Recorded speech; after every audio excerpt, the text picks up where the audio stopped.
par de horas sea de bendición para cada uno de nosotros, ¿no? Para mí y para cada uno de ustedes, ¿no? Y esta canción que no conocía, que no se canta en Ludueña, realmente deja un mensaje totalmente claro, ¿no?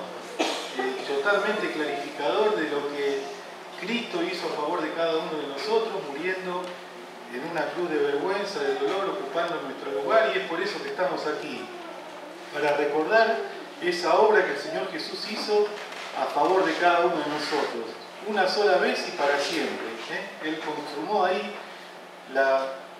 con su obra allí en la cruz, consumó nuestra salvación, como después vamos a ver más adelante. Ustedes saben que hay salmos llamados mesiánicos, que son salmos que encontramos también en el Nuevo Testamento.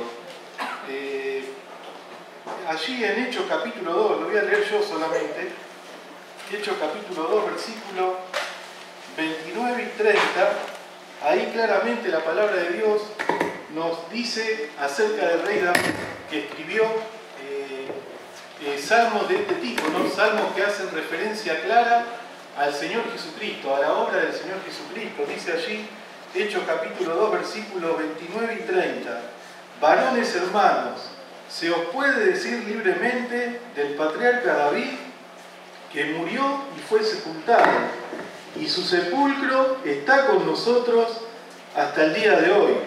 Pero siendo profeta, y sabiendo que con juramento Dios le había jurado que de su descendencia en cuanto a la carne, levantaría al Cristo para que se sentase en su trono. Estas palabras del apóstol Pablo nos reflejan claramente que lo que el salmista escribió en este salmo, como escribió en otros, se está refiriendo a la obra del Señor Jesús allí en la cruz. Y precisamente las palabras anteriores de acá de Hechos capítulo 2 hacen mención a uno de esos salmos mesiánicos, que es el Salmo 16. Como ustedes saben, el Salmo 2, el Salmo 8 y el Salmo 16 son salmos mesiánicos que hacen referencia a la obra del Señor Jesucristo. Pero este Salmo 22 quizás es un salmo en donde claramente nos refleja todo lo que el Señor Jesús tuvo que sufrir en esa cruz de vergüenza y de dolor. Quizás es uno de los salmos más claros, junto con Isaías 53, ¿no? Que seguramente tantas veces hemos leído, ¿no? Sin embargo, este salmo fue escrito 1000 años antes de Cristo, e Isaías 53 aproximadamente 600 años antes de Cristo.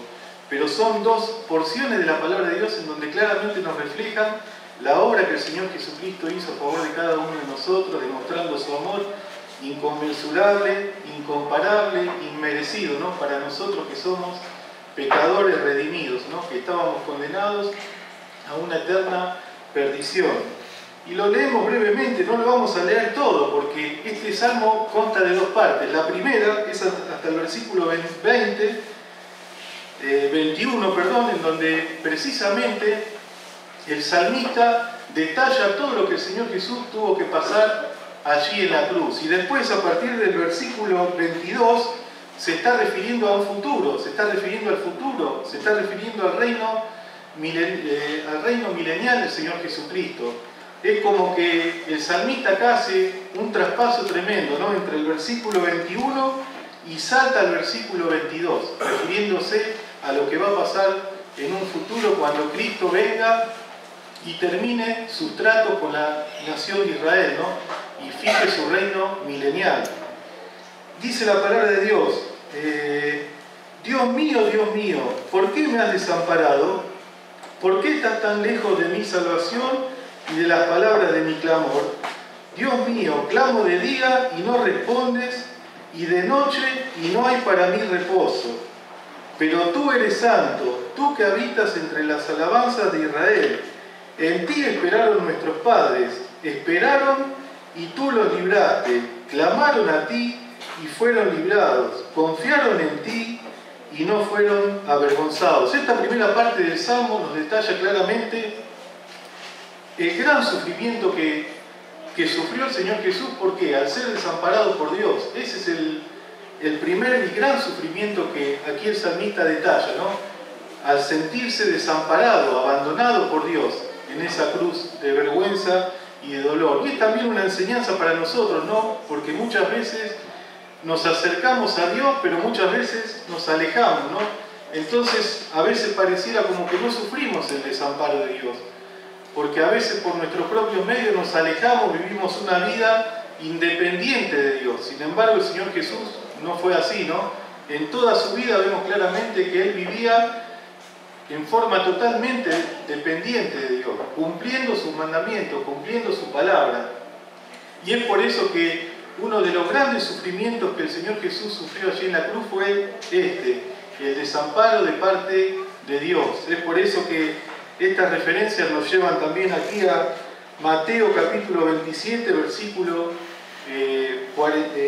46 y Marcos 15, 34, ¿no? Que como ustedes saben seguramente uno dice Elí, Elí, lama sabactaní, Dios mío, ¿por qué me has desamparado? Y la otra referencia en el Nuevo Testamento la encontramos allí en Marcos capítulo 15, ¿no? Donde la palabra de Dios dice Eloi, Eloi, lama sabactaní, Dios mío, ¿por qué me has desamparado? Qué palabras claras y contundentes y que nos reflejan de que el Señor Jesús sufrió el desamparo. Pero claro, Él estaba seguro de que Dios es un Dios fiel, y eso es lo que debemos tener en cuenta nosotros. Es una enseñanza para cada uno de nosotros. Cuando nos acercamos a Dios, muchas veces para pedirle cosas y pensamos que Dios no nos responde, pero Dios tiene su tiempo y tenemos un Dios fiel y Él a su tiempo nos va a responder. Tenemos un Dios fiel que, como hemos leído, tú eres santo, tú que habitas entre las alabanzas de Israel. En ti esperaron nuestros padres, esperaron y tú los libraste. Clamaron a ti y fueron librados. Y a partir del versículo 6 nos habla de ¿qué? De la humillación del Señor Jesús. Así, de la misma forma en que lo podemos encontrar en versículos más claros, como por ejemplo Filipenses capítulo 2 o en Efesios, en donde ahí vemos claramente la humillación y la exaltación del Señor Jesús. Pero ¿qué dice acá? Y otra cosa que tenía pensado decir y que me olvidé. Aquí el salmista escribe, pero como si él mismo hubiese sido el que está sufriendo los dolores. En cambio, Isaías 53 relata lo mismo, pero de otra forma. Lo relata como si fuera un espectador de la cruz. Es un enfoque distinto, ¿no? Pero ambos son claros en cuanto a el mensaje que nos dejan de lo que el Señor Jesús sufrió allí en la cruz. Y su humillación es relatada así, dice, mas yo soy gusano y no hombre, oprobio de los hombres y despreciado del pueblo. Todos los que me ven me escarnecen, estiran la boca y menean la cabeza diciendo, se encomendó a Jehová, líbrele él, sálvele, puesto que en él se complacía. Y si ustedes se fijan ahí seguramente en los textos en los cuales nos remite, no lo vamos a leer por amor al tiempo, pero nos remite también a textos de Mateo y de Marcos en donde dicen las mismas palabras, ¿no? La agresión que sufrió el Señor Jesús por parte de los espectadores, ¿no? Que estaban contemplando la agonía del Señor Jesús. Dice, pero tú eres el que me sacó del vientre, el que me hizo estar confiado desde que estaba a los pechos de mi madre. Sobre ti fui echado desde antes de nacer. Desde el vientre de mi madre tú eres mi Dios. No te alejes de mí, porque la angustia está cerca, porque no hay quien ayude. El Señor Jesús entregó su cuerpo por amor a cada uno de nosotros. Uno de los salmos también mesiánicos, que es el Salmo 40, y que nos remite también a Hebreos capítulo 10, ¿qué dice ahí la palabra de Dios? Me diste un cuerpo. Eso lo encontramos allí en el Salmo 40. Me diste un cuerpo. El Señor Jesús se ofreció por amor a cada uno de nosotros. Él entregó su cuerpo por amor a cada uno de nosotros. Y después comienza a relatar en el versículo 14 los sufrimientos físicos, pero antes que dice, me han rodeado muchos toros, fuertes toros de Basán, me han cercado, abrieron sobre mí su boca como león rapaz y rugiente, refiriéndose al Señor a aquellos religiosos que estaban presenciando el espectáculo de la cruz, y los llama vacas de Basán. Y ustedes saben que Basán era una ciudad que se caracterizaba por tener ganado, que era un lugar de pastos verdes y tenía un ganado muy bien alimentado. y se caracterizaba por eso. Y por ejemplo allí en Amós capítulo 4, versículo 1, la palabra de Dios hace referencia a los toros de Basán, refiriéndose a los religiosos judíos como que eran animales engordados, ¿no? Soberbios. Y es por eso que el Señor Jesús usa esta palabra al salmista. Me han rodeado muchos toros, fuertes toros de Basán me han cercado. Y a partir del versículo 14, claramente detalla el sufrimiento físico que el Señor Jesús sufrió. Dice, he sido derramado como aguas y todos mis huesos se desconjuntaron, para que se cumpliese la escritura, que hueso suyo no fue quebrado, pero sí la palabra de Dios es clara y dice que sus huesos se desconjuntaron, ¿no? Por el gran castigo y la agonía de tanto tiempo. Mi corazón fue como cera, derritiéndose en medio de mis entrañas. Como un tiesto se secó mi vigor, y mi lengua se pegó a mi paladar, y me has puesto en el polvo de la muerte. Porque perros me han rodeado, me han cercado cuadrilla de malignos. Horadaron mis manos y mis pies. Contar puedo todos mis huesos. Entre tanto ellos me miran y me observan. Repartieron entre sí mis vestidos y sobre mi ropa echaron suertes. Si ustedes ahí en su Biblia seguramente van a ver muchos textos que hacen referencia, ¿no?, a esta porción tan conocida, ¿no?, de que repartieron las ropas del Señor Jesús. Mas tú, Jehová, no te alejes, fortaleza mía, apresúrate a socorrerme.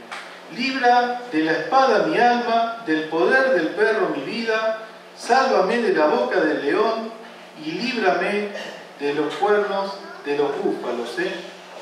La vida de Cristo nos salva. Hay de hecho religiones o sectas que quizás sigan las enseñanzas del Señor Jesús que Él dejó aquí en la tierra, pero lo que da la salvación y la vida eterna es la muerte de Cristo en la cruz, que la vemos reflejada en estos textos, pero que hemos venido a alabar y adorar no a un Cristo muerto, sino a un Cristo que resucitó y hoy está sentado a la diestra de Dios. Aunque este salmo no lo menciona, pero hay otros salmos mesiánicos que sí, y como lo encontramos en la palabra de Dios en innumerables textos, hemos venido a alabar y adorar a un Cristo que salió triunfante de la cruz. Él murió y resucitó y está sentado a la diestra de Dios. Él derramó su sangre por amor a cada uno de nosotros una vez y para siempre, ¿no? El jueves, cuando ustedes van allí a Hebreos capítulo 9 y 10, que estamos estudiando allí en Dueña, que Osvaldo a veces se nos viene, y ahí la palabra de Dios, en el capítulo 9, el escritor destaca el santuario terrenal del santuario de Dios. Y él en el capítulo 9 detalla claramente cómo estaba formado el santuario terrenal. ¿Por qué terrenal? Porque era un santuario hecho con materiales de este mundo. Por eso se le llamaba el tabernáculo el santuario terrenal. Y era un lugar en donde no tenía acceso cualquiera, ¿no?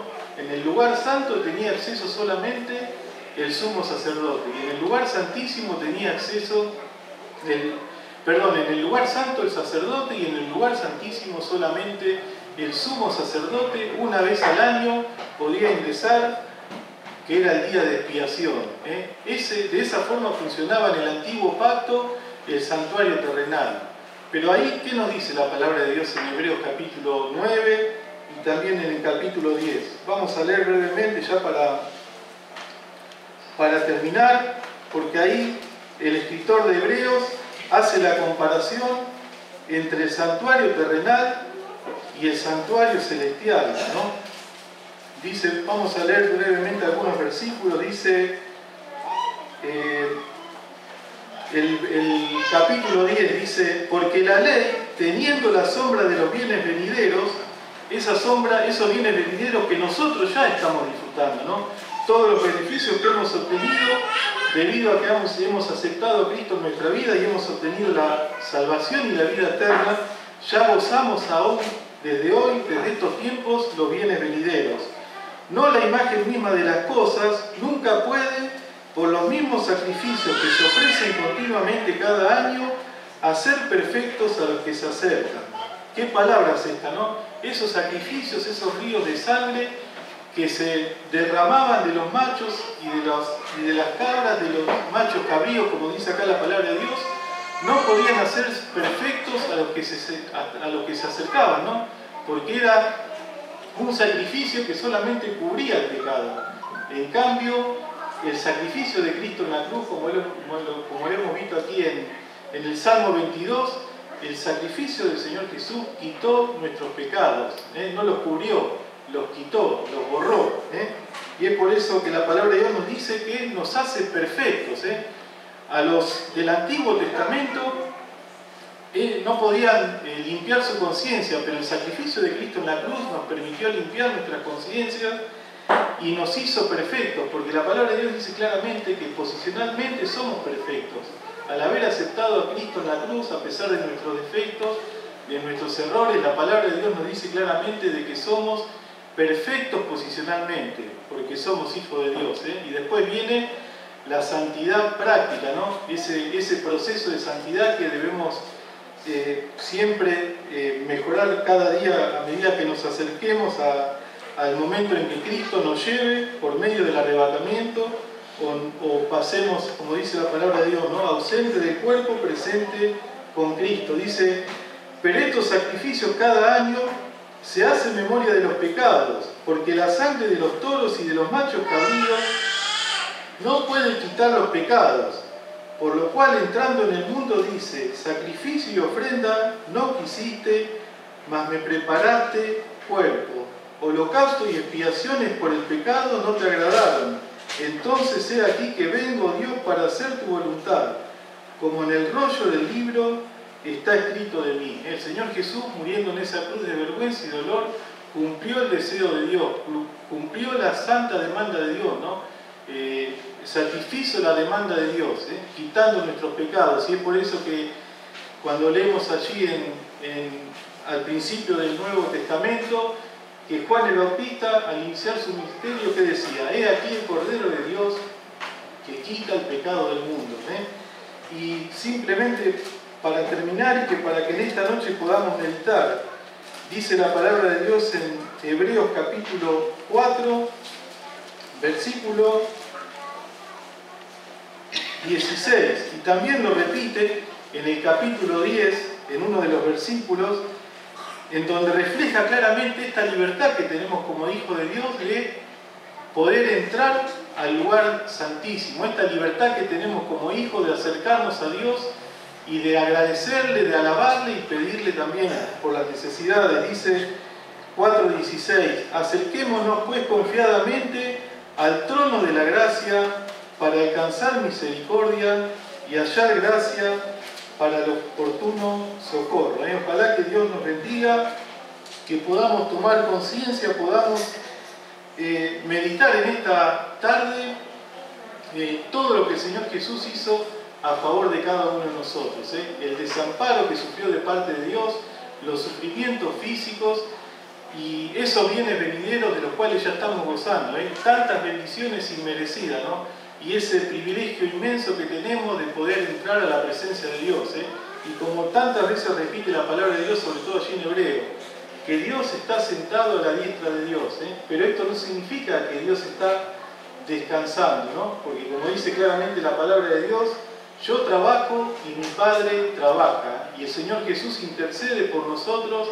Él está continuamente pendiente de cada uno de nosotros, nos protege, nos cuida, como lo vamos a ver después en la segunda parte. Por eso a este Jesús hemos venido a alabar y a adorar por medio de los símbolos, y ojalá que realmente podamos salir bendecidos y podamos haber visto a este Señor Jesús que demostró ese amor inconmensurable a favor de cada uno de nosotros.